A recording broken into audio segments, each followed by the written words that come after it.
देखो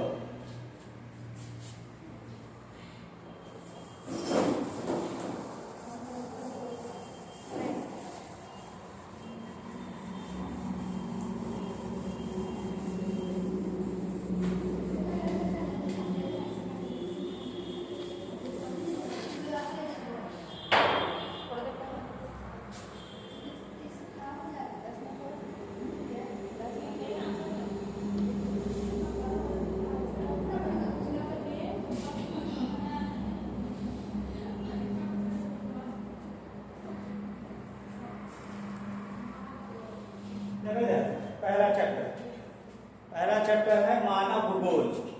ठीक है, मानव भूगोल। यहाँ हम समझेंगे मानव भूगोल क्या है, इसके क्षेत्र क्या क्या है, उपक्षेत्र क्या क्या है, ये सारी चीजें। ठीक है, यहाँ देखो, ध्यान दो, इधर देखो सब, देखो भूगोल एक शब्द है, भूगोल। भूगोल का अर्थ क्या है? क्या अर्थ है भूगोल का? भू जोड़ गोल। भू मतलब पृथ्वी, पृथ्वी मतलब गोल, गोल का राउंड, गोल। पृथ्वी गोल है यानी पृथ्वी का अध्ययन। इसको इंग्लिश में कहा जाता है ज्योग्राफी।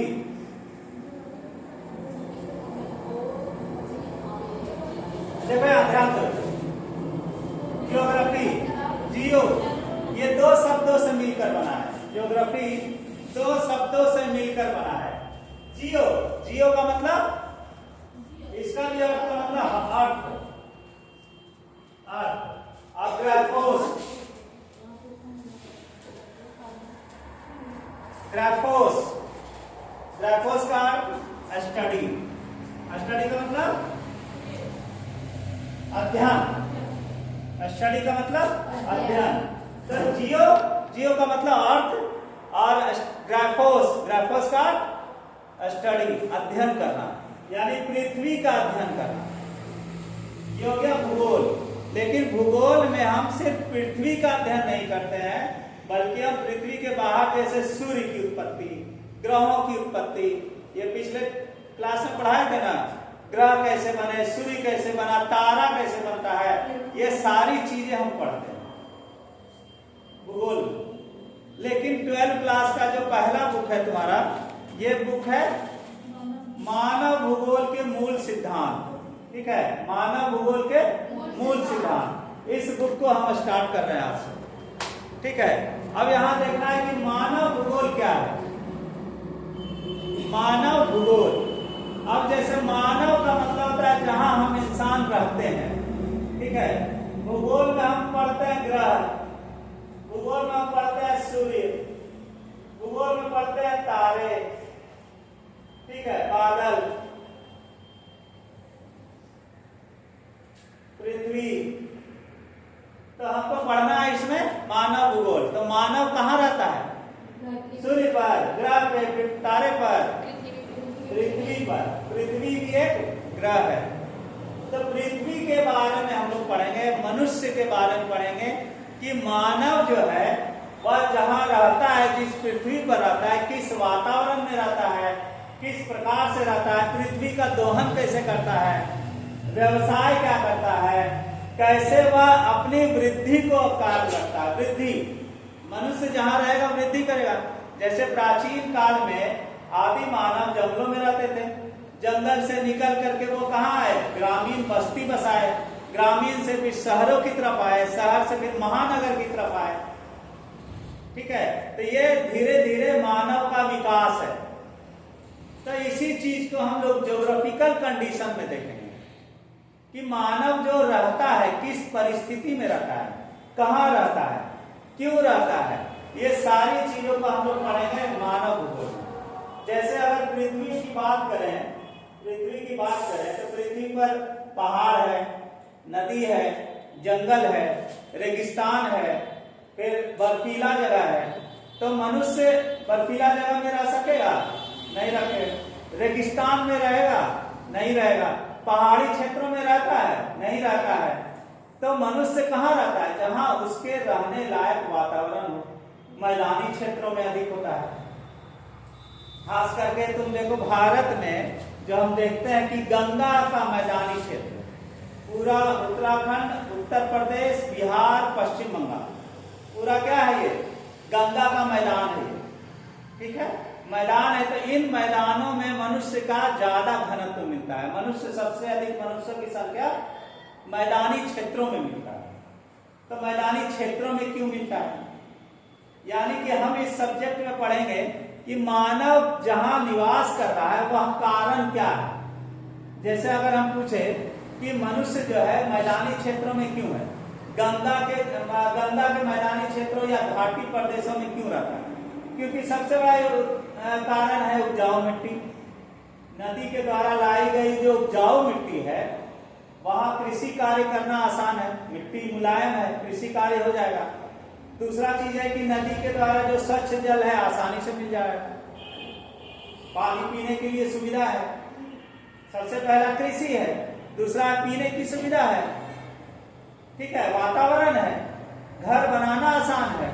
अगर पहाड़ी इलाकों में चला जाए तो पहाड़ी इलाकों में घर कैसे बनेगा, वो तो नहीं बनेगा, पथरीला है, नीचे जमीन खोदेगा तो पत्थर निकलेगा। और मैदानी क्षेत्रों में घर बनाना आसान है, निवास करना आसान है, इसलिए इन जगहों पर सबसे ज्यादा जनसंख्या पाया जाता है। मानव भूगोल में हम यही चीज पढ़ेंगे। मानव भूगोल में क्या पढ़ेंगे, मनुष्य के कारण क्या क्या परिवर्तन होता है। जैसे मनुष्य जहां रहता है वहां जनसंख्या बढ़ेगा, जनसंख्या वृद्धि होगी ना, जनसंख्या ग्रोथ करेगा, पॉपुलेशन ग्रोथ करेगा, वो जहां रहेगा ग्रोथ करेगा ना, जनसंख्या बढ़ेगी ना, लोगों की संख्या बढ़ेगी, हम उसका अध्ययन करेंगे। ये जनसंख्या वृद्धि क्यों हो रही है इसका अध्ययन करेंगे। फिर मनुष्य अपने आजीविका के लिए क्या क्या करता है, आजीविका मतलब अपना घर चलाने के लिए, पेट पालने के लिए क्या क्या करता है, इन चीजों का अध्ययन इसमें करेंगे। बात समझ आ रही है। तो ये सारी चीजों का अध्ययन, मानव और प्रकृति, मानव जिस प्रकृति में रहता है उसको अपने अनुसार कैसे ढालता है या उसके अनुसार खुद को कैसे ढालता है, ये सारी चीजों का अध्ययन हम मानव भूगोल में करेंगे। यहां तक क्लियर, ठीक है। अब इसमें एक और चीज आता है,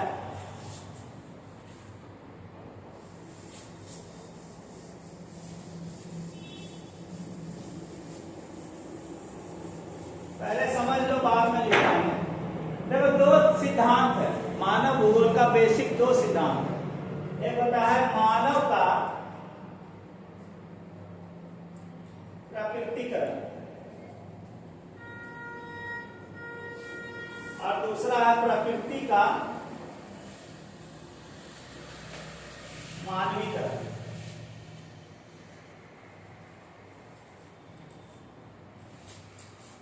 ठीक है, ये दो चीजें आसानी से हम समझाते हैं, एकदम आसान भाषा में। पहले ये मानव का प्रकृतिकरण। मानव जब शुरुआत में पृथ्वी पर आया तो वह पूरी तरह प्रकृति के अधीन था। उसके पास टेक्नोलॉजी नहीं था, किसी तरह का कोई सुविधा नहीं था, साधन नहीं था जो कि प्रकृति को ढाल सके, खुद को प्रकृति के अनुसार ढाला। जैसे जैसे प्रकृति हुआ वैसे वैसे वह खुद को ढाला। जैसे अगर हम देखें आज से करोड़ों वर्ष पहले मानव जो है वह देखने में अजीब जैसा लगता था, बंदर के जैसा, वही चाल ढाल, जैसे जैसे प्रकृति हुआ वैसे वैसे। अभी जैसे देखो तुम ज्यादातर इलाकों में, अभी तुम्हारे सामने प्रत्यक्ष उदाहरण है कि जो पहाड़ी क्षेत्रों में रहने वाले लोग हैं, पहाड़ी क्षेत्रों, नेपाल, वहां के लोग, उनका कद जो है वह कम होता है, कद छोटे, मतलब कद नाटा होता है, चेहरा जो है दूसरे, आंख जो है खिंचा हुआ रहेगा, उसका अलग रूप रंग है। लेकिन जैसे जैसे हम पाकिस्तान, पंजाब की तरफ जाते हैं, पंजाबियों को देखो एकदम लंबा चौड़ा, हट्टा कट्टा। तो ये प्रकृति के अनुसार खुद को ढालना है। जैसी प्रकृति रहेगी, जैसा वातावरण रहेगा, वैसे मानव खुद को ढालता है। ठीक है, तो मानव शुरुआत में, मानव के पास किसी तरह का साधन नहीं था, इसलिए मानव किसके प्रति निर्भर था, किस पर, प्रकृति पर निर्भर था, प्रकृति पर। प्रकृति, प्रकृति क्या है, प्रकृति का मतलब हो गया वातावरण, पेड़ पौधे, वातावरण, जल परिवर्तन नहीं कर सकते, प्रकृति है, नेचर जिसको कहते हैं। बात समझ में आ रही है? तो प्रकृति, पहले जंगल में लोग रहते थे, धीरे धीरे वह गांव बसाए और खुद को प्रकृति के अनुसार ढाले। करोड़ों वर्ष पहले जो डायनासोर थे यहाँ पृथ्वी पर, कहा जाता है कि डायनासोर यहाँ चलते थे पृथ्वी पर। कैसे खत्म हो गए? क्योंकि उन्होंने अपने आप को सरवाइव नहीं कर पाया। वो जो पृथ्वी का वातावरण चेंज हुआ, मौसम परिवर्तन हुआ, अपने आप को ढाल नहीं सके, इसलिए वो समाप्त हो गए। चार्ल्स डार्विन का थ्योरी पढ़ाया गया होगा आप लोग को। चार्ल्स डार्विन क्या कहते हैं? सर्वाइवल ऑफ द फिटेस्ट, उनका थ्योरी है। चार्ल्स डार्विन नाम के बहुत बड़े जैव वैज्ञानिक थे। उन्होंने एक थ्योरी दिया, याद रखो, उत्तरजीविता का सिद्धांत। ठीक है, देखो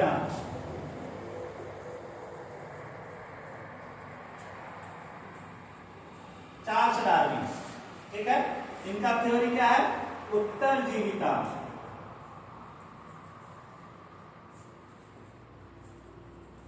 सिद्धांत। इंग्लिश में इसको कहेंगे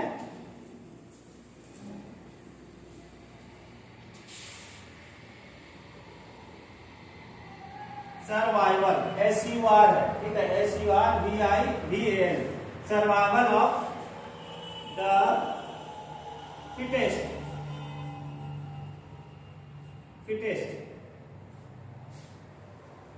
ये एक सिद्धांत कहता है, ध्यान से सुनो, ये सिद्धांत कहता है कि जो फिट होगा वही सरवाइव कर सकता है। जो फिट होगा वही सरवाइव कर सकता है। फिट मतलब मौसम के अनुसार अपने आप को ढाल ले, वह जीवित रहेगा। सर्वाइवल मतलब जीवित रहना होता है। हमें अचानक यहाँ क्या हो, अगर यहाँ मौसम परिवर्तन हो जाए, अभी ठंड का मौसम है, अचानक से एकदम जून वाला मौसम आ जाए, क्या होगा? बहुत लोग सर्वाइव नहीं कर पाएंगे, मर जाएंगे। जैसे अभी भी तुम, जैसे कड़ाके की ठंड है, इसमें बहुत सारे बुजुर्ग जो हैं वो मर जाते हैं, क्योंकि वो सरवाइव नहीं कर पाते। उनका शरीर जो है वो सरवाइव नहीं कर पाता, वो बर्दाश्त नहीं कर पाते। तो जो फिट होगा, गर्मी में भी मरता है, गर्मी में भी लू मार दिया मर जाएगा। ऐसा नहीं केवल ठंडा में, गर्मी में भी वही हाल है। तो जिनका शरीर फिट नहीं हो पाता है उस मौसम के अनुसार, वो जीवित नहीं रह सकते। प्रकृति का नियम है। डायनासोर खत्म हो गया, अभी जंगल कट रहा है, बहुत सारे जानवर खत्म हो रहे हैं, क्योंकि उनका आवास खत्म हो गया। तो मौसम परिवर्तन होता है, करोड़ों वर्ष में मौसम परिवर्तन होता है, और इस मौसम में जो फिट होगा वही सरवाइव कर सकेगा। तो शुरुआत में मनुष्य जो है वह पूरी तरह प्रकृति पर निर्भर था। ठीक है, प्रकृति को वह बदल नहीं पाता था। जैसे प्रकृति होती थी वैसे ही वह खुद को ढालता था हर तरीके से, क्योंकि उसके पास साधन नहीं है, उसके पास सुविधा नहीं है। वही अगर दूसरी तरफ देखें, प्रकृति का मानवीकरण, अब क्या होगा कि मानव विकास कर रहा है धीरे धीरे, मानव विकास कर रहा है धीरे धीरे, उसके पास संसाधन आ गया, उसके पास टेक्नोलॉजी आ गया, तो वो क्या करेगा? प्रकृति में परिवर्तन कर देगा। जंगल काट रहा है, देखो अभी गर्मी होना चाहिए उस समय ठंडा होता है, कभी ज्यादा ठंडा होता है, कभी कम ठंडा होता है, कहीं अकाल पड़ रहा है, कहीं बारिश हो रहा है, कहीं भूस्खलन हो रहा है। 8 बच्चा है, ठीक है, 8 बच्चा है, बोल देना, ठीक है? ठीक है, देखो 8 बच्चे का अटेंडेंस काटे। मानव जो है जैसे जैसे विकास करेगा, जैसे जैसे टेक्नोलॉजी आएगा, देखो इधर ध्यान दो, जैसे जैसे टेक्नोलॉजी आएगा वैसे वैसे वह आत्मनिर्भर होगा और प्रकृति में परिवर्तन करना प्रारंभ करेगा। अब मानव क्या कहेगा? हम नहीं परिवर्तन होंगे, तुमको परिवर्तन करना है। मानव का प्रकृतिकरण और प्रकृति का मानवीकरण। मानव का प्रकृतिकरण मतलब मानव पूरी तरह प्रकृति पर निर्भर है और इसमें कहता है प्रकृति मानव में यह संभावना है, मानव में यह शक्ति है, प्रकृति मानव में यह प्रबल संभावना है कि वह प्रकृति में परिवर्तन ला सकता है। जंगलों को काट रहा है, बिल्डिंग बन रहा है, समय पर वर्षा नहीं हो रही है, समय पर वर्षा नहीं हो रही है, तो प्रकृति में परिवर्तन किया मानव, किया ना। तो यही चीज, ये दोनों सिद्धांत यही कहता है, ये दोनों सिद्धांत बात समझ में आया, ठीक है।